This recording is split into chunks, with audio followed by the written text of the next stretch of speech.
Welcome. My name is Jasmine Waddell, class of 99. Looking forward to celebrating my 20th reunion. And I am chair of the Pembroke Center Associates, a group of alumni and friends who support the Pembroke Center's work. The Pembroke Center is delighted to be sponsoring today's forum, Women Voices Carry, Brown Women in Media and Entertainment. Before we get started, I ask you to turn off your cell phones. The Pembroke Center for Teaching and Research on Women organizes programs such as this one to connect alumni and other friends with the center. Founded in 1981, the Pembroke Center's research and teaching explore social change and how questions of difference, such as gender, race, class, and religion, affect our thinking and our world. The Pembroke Center archives preserve the history of Brown and Rhode Island women and the intellectual history of feminist scholars. To learn more about the Pembroke Center, please visit our website at pembrokecenter.org. I am thrilled to welcome our panel today, these 5 brilliant brown women who together are changing the media landscape. Lauren Zalaznick, class of 1984, and parent, class of 2011 and 2019. 17 and 19, yes? I think 23andMe could be in touch soon. She is media executive, founder of the LZ Sunday paper, and senior advisor to the Boston Consulting Group. Bernadette Aulestia, class of 1994, parent, class of 2023. She is the president of global distribution at HBO. Sara Crutchfield Clarke, class of 1989, who is senior vice president of strategy, analysis, and collaboration at Showtime Networks. Jenny Kaplan, class of 2014, who is CEO and founder of Wonder Media Network, and Yoruba Richen, class of 1994, a documentary filmmaker, most recently of the Greenbook, A Guide to Freedom, and the director of the documentary program at Craig Newmark Graduate School of Journalism at CUNY. Their detailed biographies are available in your program. Lauren, thank you for shaping this panel and for leading the conversation today. And I'm going to lead it over to you. Great, thank you.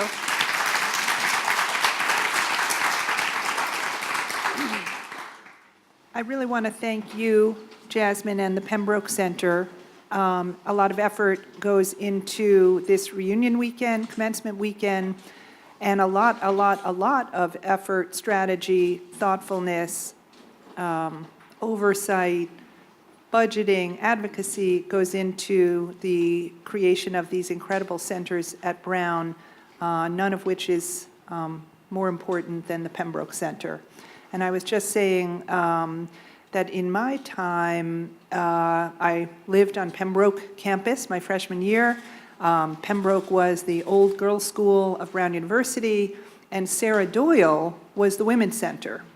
So I encourage everyone to really explore what the Pembroke Center does, and I'm really proud and grateful to be here representing. Thanks to all of you for coming. Jasmine said, please silence your cell phones. I'm going to be professorial and say, please don't look at your silent cell phones. Think of your tisk-tisking of your kids at the dinner table or anywhere else and lead by example. So that's that. So just to know who we have here, who is celebrating a reunion year? Who is celebrating the graduation of a student? Yay, congratulations. And And who would classify themselves as other? Neither an alum? Okay, great. So welcome. We're going to have a nice conversation. This is a big panel, 4 incredible women with a lot to say in the best and most important ways. So, you know, it's really a conversation, and as we have this conversation, think about things that we maybe aren't talking about that you'd like to ask about at the end. We're really going to try to reserve a couple of minutes for a couple of questions. And maybe it's something that we haven't brought up at all. Maybe it's going deeper. But I really encourage you to think about, I wish we had really enough time to interact, but saving it up to the end, and I promise you we will get to at least a couple of questions. So I guess I'll direct my first kind of conversation topic around something that is really important to pay forward as you leave here, not so much about women in media exactly, but students at Brown who choose a concentration or an academic pursuit that Brown is famously not pre-professional, but it's not famously enough reputationally asserting its power of extraordinary achievement in business and the culture. So to allay fears of, you know, whoever is a prospective Brown parent or whatever for your independent concentrator or whatever they choose, just quickly, what was your concentration? And at the time you were at Brown, did you know you were going into media? I concentrated in modern culture and media because it was fascinating to me, not because I thought I would definitely pursue a career in it. It was the synthesis of semiotic theory and film criticism and great writing and thinking. And I thought I would probably go down that path, but what I learned from a lot of internships was to capitalize on my time at Brown to learn how to learn and learn how to think. And then at some point, you went finally to this other school in this other city called Boston, and you got an MBA from Harvard. So did you kind of have a moment where you said, hey, I actually see a path forward and it is going to be in business or it's going to be in media and I need the business? How did you make that decision? I had been in a sales role at Showtime, and I looked around at the types of roles ahead of me. It was an industry and a company that had a lot of great women leaders, but I felt like the roles were kind of plateauing at a certain threshold. And the people who seemed to have the coolest career paths were those that seemed to have that credential. Not exclusively, but I felt like the things I couldn't learn on the job, I might benefit from learning through the case method and more rigorous getting back to the books. So it was a tough decision, because back then, which was the 90s, people thought, well, you don't need an MBA to be in the media industry. But I thought, I want to get better at what I think I'm capable of, and I don't think I can do it on my own. So that was that thinking. Got it. What did you concentrate in? So I had a double concentration in development studies, and I was focused on particular women in Latin America. And my second concentration, it was economics, and that one was for my parents. Felt like they needed something recognizable to get out of this education. Interestingly enough, no, I am not a person who grew up wanting to work in media. I really just stumbled upon the career. I went the much more traditional path of investment banking when I got out of Brown, and I'm actually a tremendous fan. Also, similar to your experience, it's one of the best boot camps, I think, if eventually you end up in a career where you want to be on the business side. And, you know, to the degree that my career has been spent really running revenue and operations for an entertainment media company, having that background became extraordinarily important, even though I didn't realize it at the time. So that's my background. So you are an artist, a creator, and an educator, meaning just by chance we have a split of business and strategy and revenue oversight and we have actual artist, maker, et cetera. Where did you start, Yoruba? So I actually declared 2 concentrations too, and completed one of them. I was a political science major, and I was a theater major, though I never completed, but I did do a lot of theater here. So yeah, those were my concentrations. And I did not know necessarily I'd always done acting and started to directing when I was here. Media, I wasn't thinking in terms of that's what I would do. I thought I might go to law school. Right. Or try to become an actress. Like, those were my things. It led me to. I don't think we hear that many people say, I was like maybe going to go to law school, or maybe I was going to be an actress. So I just want to commend Brown University again. There are more than you think, actually. I was just talking with You're right. Very theatrical. a fellow graduate who's a lawyer. We did theater together, and she's like, yeah. And then I went on to law school. She's like, which is kind of like, acting. So. Not that different. But I also went and got a degree in city planning, actually. And I was, really trying to figure out how to combine my interests. And it was when I was in that program, and it was the first time that I hadn't been involved in the arts, that I discovered video. And I kind of, it was an aha moment. I worked with my friend who's here with me, who was a semiotics major. I hadn't taken MCM classes or any of that. And we started making videos. We made 2 videos together. And that's what got me on my path. And it was, this is how I can combine my kind of social justice and storytelling selves. Amazing. Sarah? I was an international relations concentrator, and I focused on, specifically the path that I chose was the international political economy, and I focused on the Middle East. Did I want to be in media? I always sort of thought I either wanted to be a reporter or I wanted to go into politics, Right. Yeah. and I have sort of combined the 2 now, so a little of both, I guess.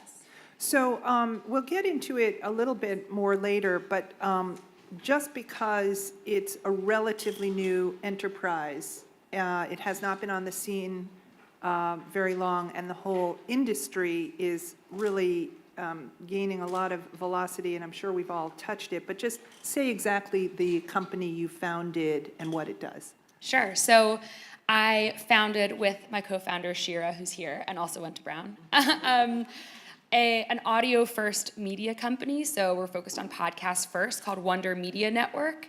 And our mission is that we are amplifying underrepresented voices. We've started particularly focusing on telling the stories of women at the intersection of politics, business, and culture. So we have 3 different shows that are already out, and we have a bunch launching, one launching, another one launching next week. And then we also create podcasts for other organizations as well. That's sort of the other half of our business. Thanks, Jenny.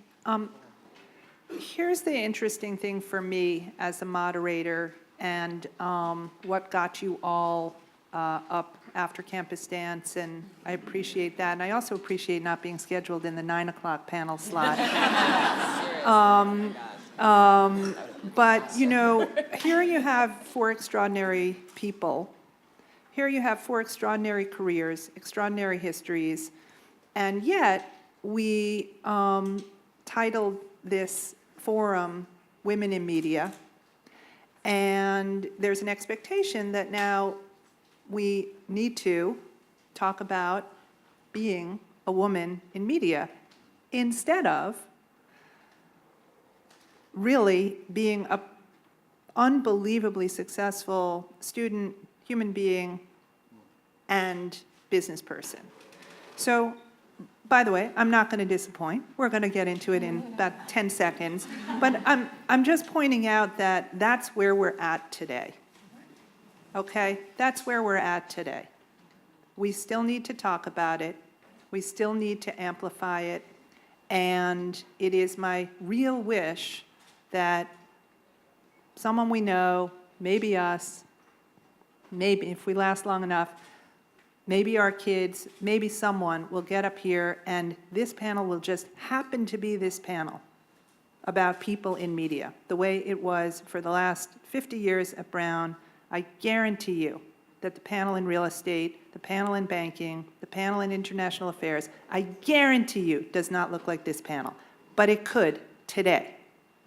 But I guarantee you it doesn't.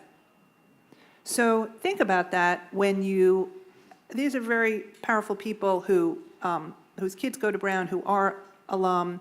When you're asked to be on a panel, when you're asked to book a panel, when you're asked to attend a panel, when you get to ask a question at a different panel, and it doesn't look anything like this, think it to yourself, clock it, register it, and if you can do anything at all about the next one, do it. So that's my speech for today.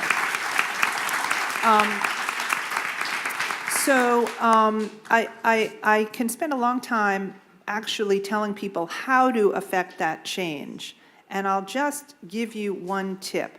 The tip is when you hear the words, when you do have the courage to bring it up, and you hear the words, "We tried." When you hear the words, it's really hard. And this can be for a women's panel that is all white, which it usually is, maybe 1 out of 5, 2 out of 5, whatever. And you just hear the phrase, "We tried." It's hard. Just really take that moment and say, you didn't try hard enough. And really what I feel, it's not that hard. Like literally, it's not that hard. It's just not that hard. And so when you kind of say it in the right way, whoever your partner in it is, that's the first way to the first way to change it is to acknowledge it. The second way to really change it is just, it's not that hard.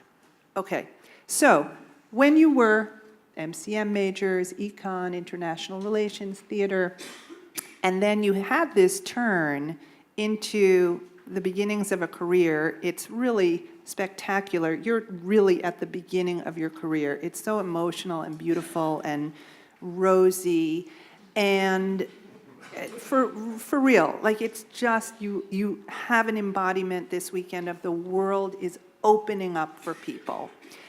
And it stays open for a really long time. It's really quite an amazing journey. Was there a point along the way where you actually thought, oh, I'm not a person, on my case getting my MBA from Harvard, but I'm a woman on my case in my cohort getting my MBA from Harvard? Or beyond that, even the idea of the intersections of all the things you are.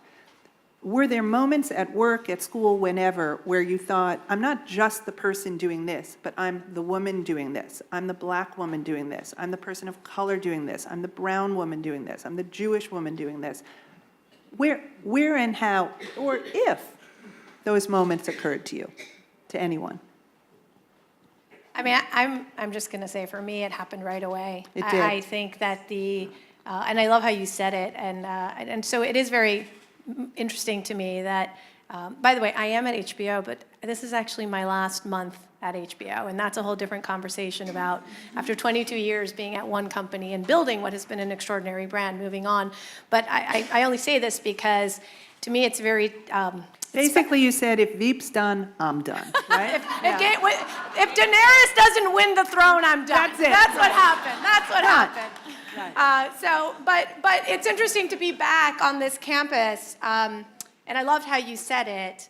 I remember just being this 19-year-old, curly hair out.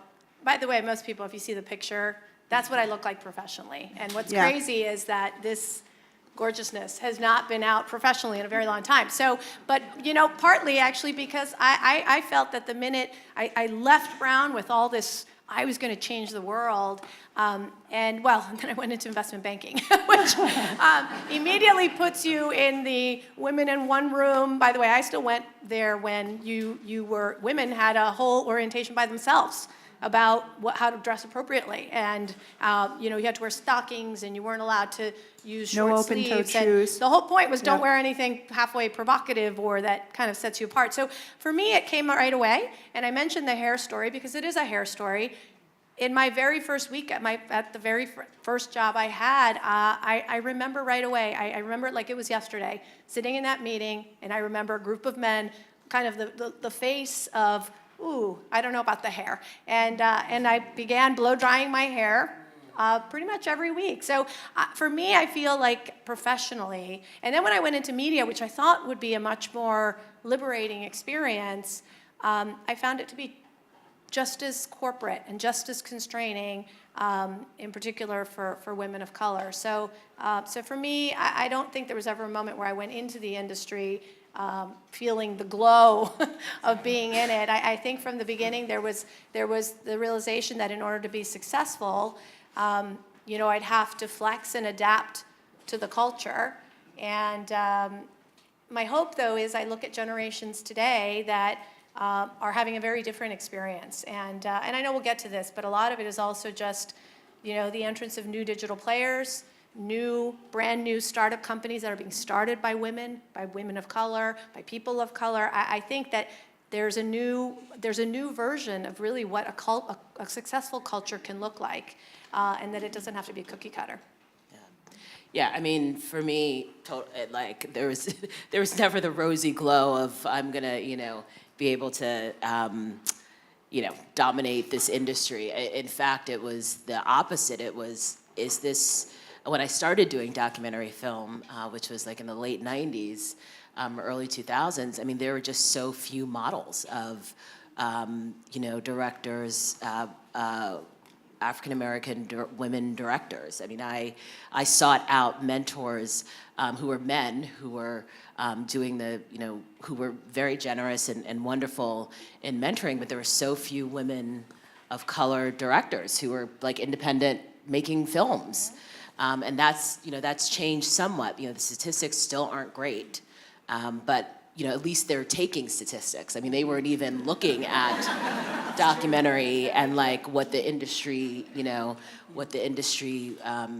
how many directors and producers of women and women of color specifically are in the industry. People, obviously, I was just reading about Ava DuVernay, who's opening a mini studio in LA right now. I mean, people like her have, changed the game.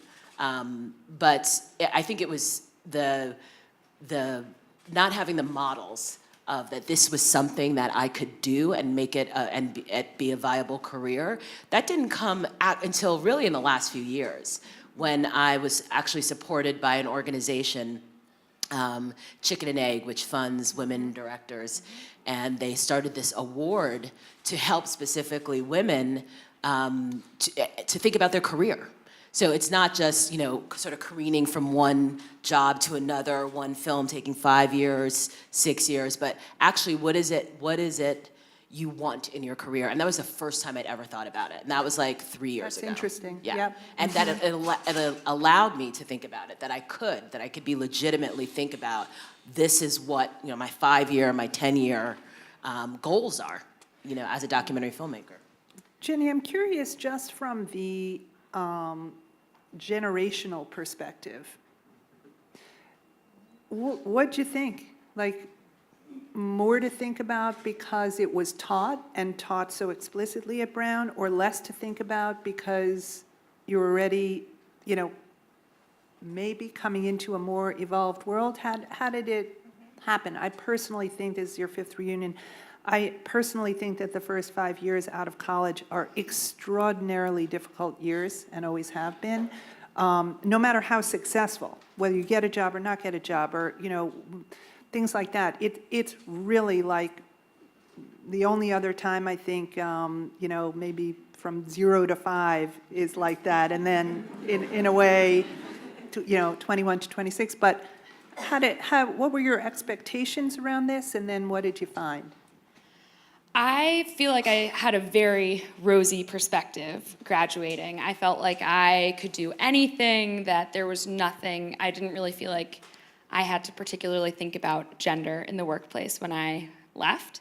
I started my career at Bloomberg. I was a reporter there for 4 years before I left to start this new company.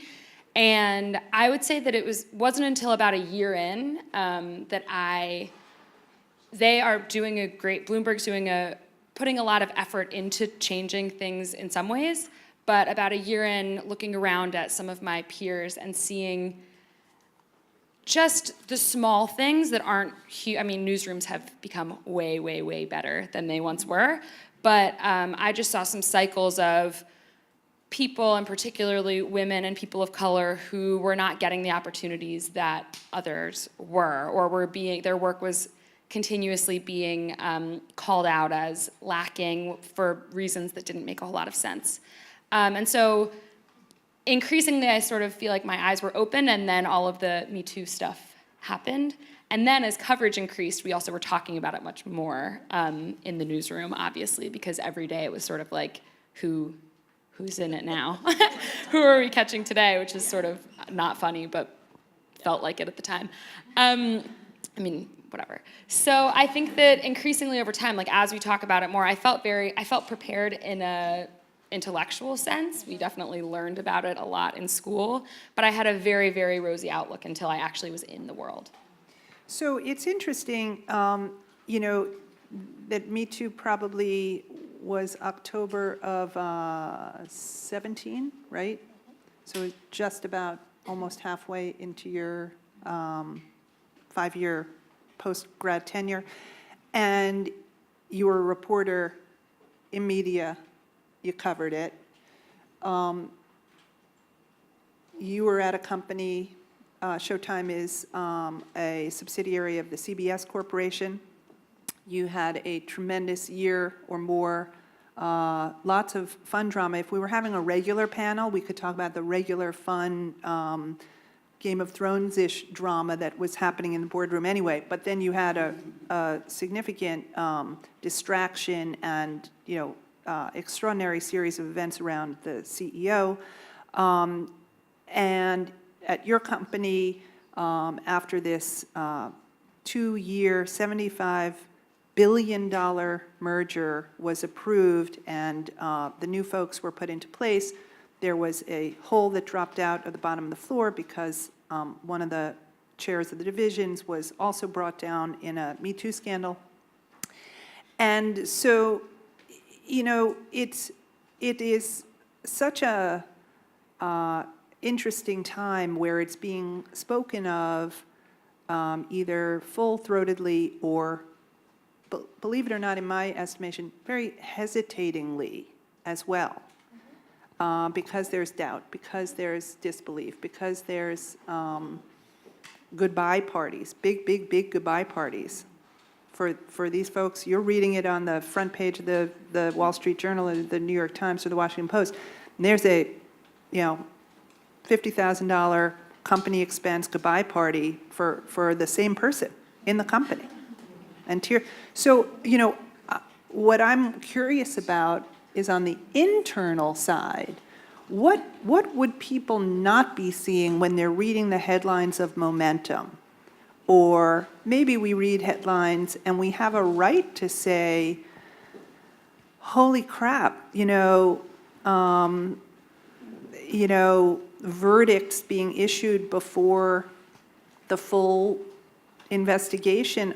I'm scared for society, but at the same time, I feel this way. You know, how can you give some color to what really it feels like on the inside when we read about the media Me Too movement? Well, I guess I'll start. Obviously, I'm not going to get into some of the uglier dimensions of all that, but frankly, it sucked. I work at Showtime, which fortunately, and I have been there a long time, actually has a tremendous history of diversity and inclusion and a lot of women Yes. leaders. I mean, women run that place. So Well, there except was for the part- CEO, by the way. Just a little pushback Okay, there. I'll Forever. take that. But there Well, are. I don't mean the CEO of CBS. I mean the longtime head of Showtime and his successor, Yes, they are both men, and we have a lot of who I women love, at the. love. Yes, Yeah. and there are some fabulous men, frankly. Yes. There are some men, Yep. certainly in my career and in our industry, who have been proponents and advocates of change and correcting these problems. So let's not throw them all under the bus.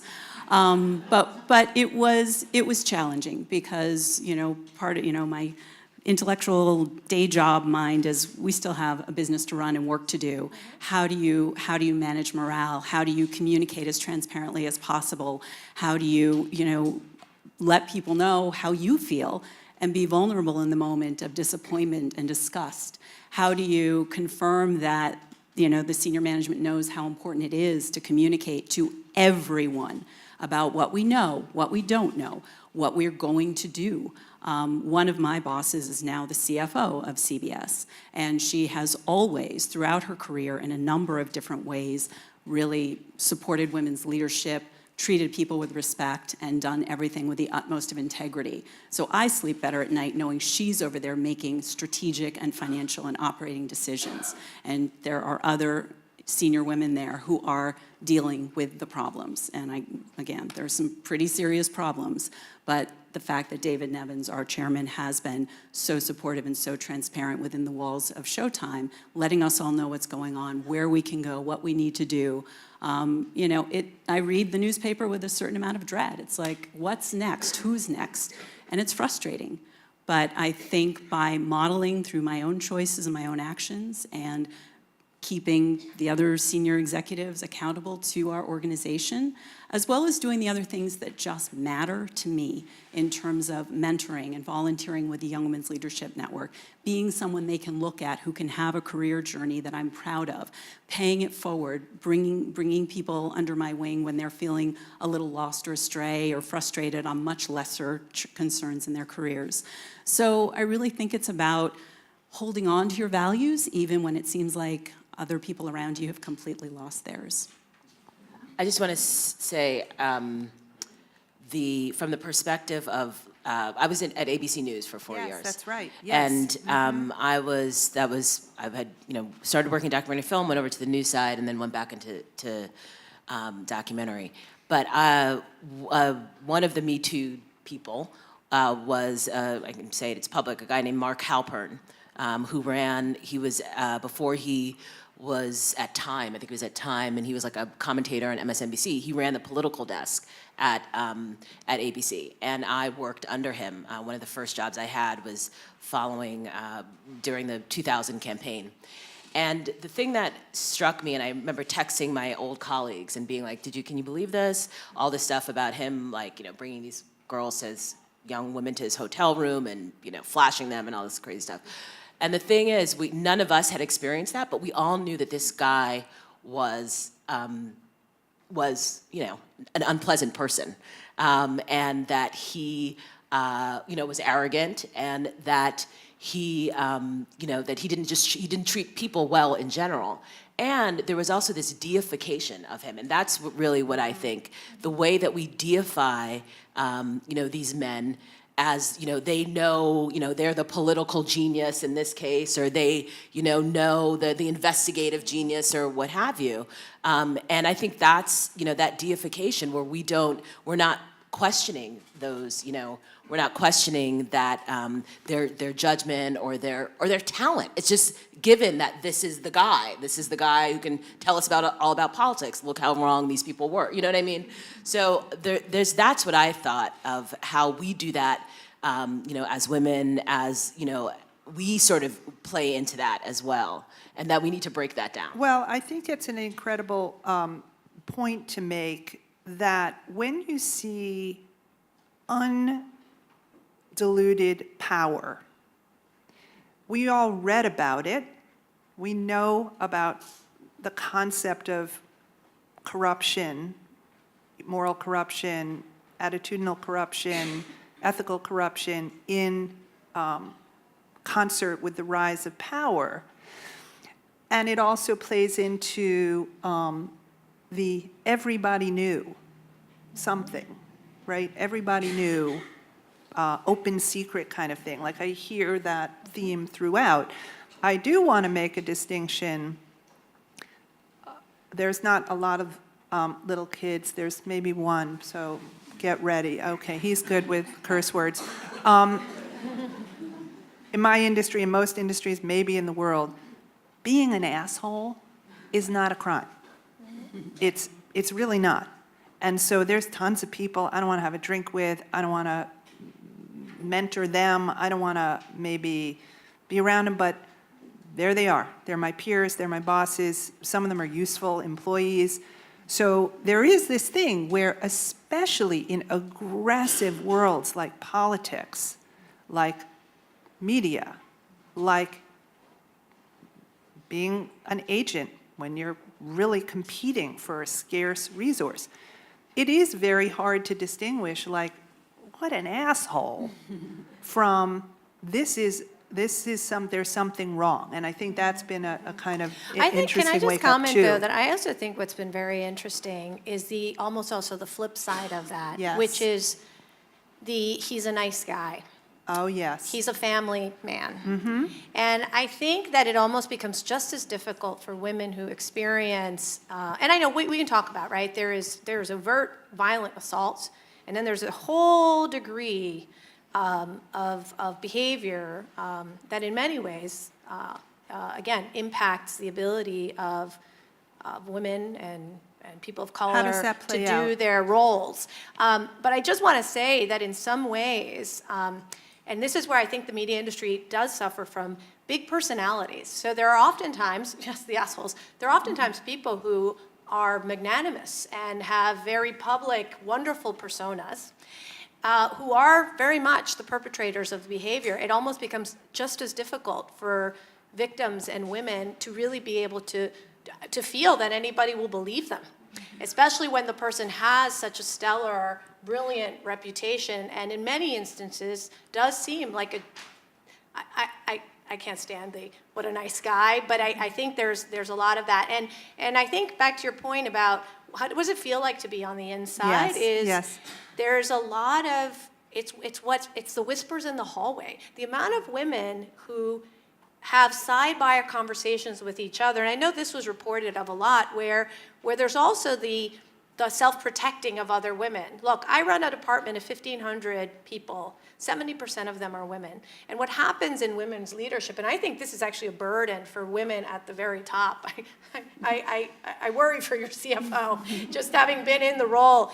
The burden for you becomes that of protector, that of helping people navigate who not to spend too much time with. And there was a lot of stories that we also heard about in the press regarding that there was a kind of an internal smaller network of you passed along, the names of the folks that, you didn't want to spend after hours with, or don't, if you're at a convention, don't have that after. And I actually think that there's still this inability to publicly speak out about it. I think there's a fair amount of fear. You said it, Lauren, a lot of it is tied with power. It is incredibly difficult to not feel that there's going to be retaliation, especially in an industry that is all about relationships. So people might look at you in the face and tell you that's very brave. How that will impact your career 2 years down the line, 3 years down the line, when you're actually trying to get something done, but there's been a relationship already established. You might not even know that you're not getting opportunities in the future, which I think some women experienced. They didn't even know that they were being, blacklisted. And I do think that, look, generationally, I think women, I love seeing younger generations of women who I think are just done. I think that I think they're just done, and I love it. And I think that what's happening is it's enabling an amplification. I think that women are very effectively operating in a way where there's power in numbers, where people are starting informal, often not sanctioned groups, whether it's for support, whether it's for advocacy.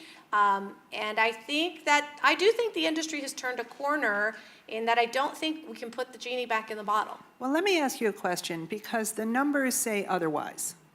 The numbers absolutely say otherwise. And primarily, the data is about the funnel of people left to get to the top, the inverted pyramid, actually. And what that means is that the secret code that has not been cracked is, what's the difference between women choosing to leave the workplace at different event stages in their lives, by the way, after Harvard Business School, by the way, after they're earning more than $250,000 a year, by the way, after they move into a place that they're the sole proprietors of and or leading companies or leading big divisions. There's a debate as to whether they're leaving because they're choosing to leave or whether because they're sort of choosed out by these more subtle signals that usually coincide with a life event that then makes it an easy choice. And I caveat that always by saying we're each lucky to be talking about opting not to work. There's most people in the country have to work. So if you're already up to here where you can choose not to work, you have an even greater ability to keep working. But the numbers say that there's no movement at the top of corporations, C-suite, certainly CEO, and I wonder how you react to, have we turned a corner or not? Well, I think that we have certainly turned a corner in terms of talking about the problem and talking about Me Too and talking about the inequality and unequal opportunity. I think that it's going to take a long time. The problem is that the funnel, as you said, it's a pyramid. So there are more and more spots at the bottom, and there are very few at the top. And those people tend to be a little bit more stagnant at the top. They're there for longer. I think that part of the reason that I left and started my own company was because there was no change at the top. If you look around at big media organizations, very, very, very few have women as the utmost boss. Almost none. There are a few, but not very many at all. And if you look at media that is geared towards women, often it was founded in either the realm of lifestyle, fashion, or beauty, which a lot of those organizations put out great content, but that doesn't necessarily mean that the foundation is one that appeals to, the multifaceted identities that people hold. So I think we've turned a corner in that we're talking about it, and new businesses are growing, and especially with digital media, there are all sorts of different ways that we can change that. But I think that you can't change what's at the top, since 2017 or whatever, when Me Too happened. That's sort of a whole different conversation where I think culturally we've turned a corner and are not going to go back to not talking about those whispers. They're just too loud at this point. And I want to hear what you have to say. Get ready to ask your questions before I ask my very last question. Yoruba. And I just want to say, too, just in terms of talking about diversity and narrative and all that stuff, I think we've turned a corner as well in that we're talking about it and we're there's more choices and places to watch different kinds of media and people making different kinds of media. But look at, and I have to just say, look at the Greenbook, the Hollywood film that came out where that was very controversial. I mean, it won the Oscar, but it also was heavily critiqued because of the narrative it was telling and from the perspective it was telling. And so we're still having those debates, especially when you look in Hollywood and who gets to who gets to tell the narrative, tell the story. We still have a long way to go. So get ready to ask your questions, and I'll say just one thing to close and then one final question. I think you're right. Okay, 2017, it's been a year and a half. At the same time, 50% of the CEOs and chairs of divisions of all the 5.5 media companies have cleared in the past 4 years. Ofer at the top, CEO and every single chair. So the inverted funnel isn't working, so the conversation has to work in order to kind of look towards the future. And I actually do believe, like I started the very beginning of this, even just speaking about it, and even before that, getting people to acknowledge it and say, oh, that doesn't seem right, is really actually a first step. And then the cascade of activities after that, I think, is what we're all going to work on. Before you ask your questions, question for you. This one is a little easier for you. What would you say to your commencement graduating self? If you could open that envelope somehow in the future, but now, X number of years later, what would you say to your graduating self? I would actually share advice that I heard in one of Jenny's podcasts. It was the Brown Girl's Guide to Politics. And Ashanti Golar was interviewing Ayanna Pressley, who in fact was, I think, invoking Shirley Chisholm was one of her sources of inspiration. And it was, I would add to it, if I'm giving it as advice to my commencement self, continue to dare to be yourself. When I've been at my best is when I've owned that. I owned that throughout my 4 years at Brown. But as I was sharing with Bernie, I feel like I've let it go a little bit throughout different chapters of life, but to hold on to that. Nice. That podcast is available wherever you listen. It's really good. It's really good. Jenny has this incredible podcast network, and one thing that is really beautiful is something that is started up, which is termed the Web of Women. And it's basically a one-on-one podcast that you started with someone you spent the first 2 years at Brown with, who then went in another direction. And then that person chooses a woman that she knows, and it's a one-on-one interview. And then that person, and on and on and on. And if you just visualize this web of women, it's the loveliest thing. So that's another great thing. I think for me, I'm going to say curate and make sure you invest in your village.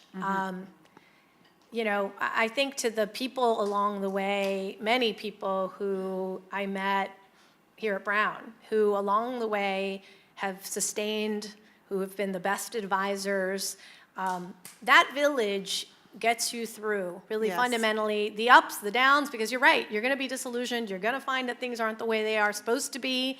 And so I think that, and these are the people who will, maybe to what you're saying, also ensure that you hold you accountable to really never make yourself smaller because you're trying to make someone else feel bigger. And so I would say that that's my advice. Nice. I feel like mine is like totally cliche, but it's really what has guided me, or what I've realized has been so important in my life, which is take the risk. When you're taking the risk is when you are, if you're scared and taking the risk, that means you're doing something good. Yes. And that, again, cliche, but that failure is part of the process. And the learning experience. And then something that I learned after making my first film, someone told me this, is you create your own measures of success as well. You can like look in your journal next to your bed and find out what you just said to yourself, but what would I'm not sure I've been out long enough, but I think I would say similarly, what's the worst that could happen? And I think someone wisely told me that every decision is going to be a little bit right and a little bit wrong, and so that means that every decision is right. And so, and it is what it is. And so I think that just doing that, I mean, it's like I think my dad once told me, I asked him what his favorite part of his life had been, like if his college years were his favorite part of his life, and he said something like, I don't have a favorite part of my life because every stage that I've been through, I've grown and I've loved it more and more, which is a very sweet thing to say. But it's sort of like, I want to have that. That's what I would tell myself, is that at the end of college, I feel like it's daunting to be going out into this new and different world, but every stage is the right one for that point in time. Great. Anybody have a question for anyone? Okay, great. So, I think there's a mic right behind you. oh, perfect. How you all doing? Woo. I write, I'm self-published. I want to know, Moderator, based on what you said earlier, I'm intrigued. You said how it's not that hard as opposed to it's really hard. I want to hear more. Why is it not that hard? Please keep in mind the misunderstood Van Gogh archetype and clue me in. How is it not that hard? Overcoming constant rejection specifically. I have fans. I have content. I want your guidance. My not that hard was literal. My not that hard was if you're in charge of populating a Diverse. panel, if you're in charge of hiring, if you're in charge of having a coffee with, don't pick someone who's exactly like you. And if you can do it once, you'll meet more people. It has nothing to do with how to be a writer and get your stuff not rejected. I'll talk about rejection. Yeah, but wait, I want to just answer the question and move on because I ran over. So are there any other questions? Yes. Catch you later. I just wanted to share an insight. I'm Sarah Bellew, class of '99. I do work with workplaces around sexual harassment prevention and Yes. response, and so I just wanted to say that what I'm seeing is the movement from a focus on compliance and rules to a willingness to learn new skills. So if we are going Nice. to work in gender inclusive environments, whether it's in media or not, is that we've got to learn to have conversations about boundaries, relationships, and behaviors in new ways. And so the question that I'd want to hear from you, particularly as leaders in media, not just as women, but just as leaders in media, what are the conversations that you can help start and influence that are uncomfortable to have, but are the conversations that I think that across genders are really, I'd love to hear, what should we be talking about that we're not talking about? I will give you one very specific example, which is to really help very well-intended people do better. It is really a lot easier to fish where the fish are first. And an example of that, I've done it at Brown. I did it at a conference that I was at. When you have pictorial representations in a catalog or in a conference schedule,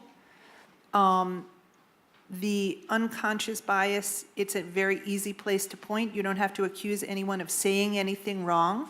You can just page through an annual report or an admissions catalog or anything, a dress code sort of, thing, and you can really point out how things look to the people who don't look like those photographs. That is one kind of specific, but I would say to the most well-intended people who are giving a toast to someone, and they mention,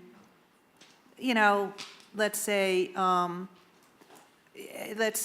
3 people are retiring in a corporation, and they say this about this guy, and they say this about this guy, and they say this about this woman, and she is a great mother and found the time to have appropriate work-life balance. Only her.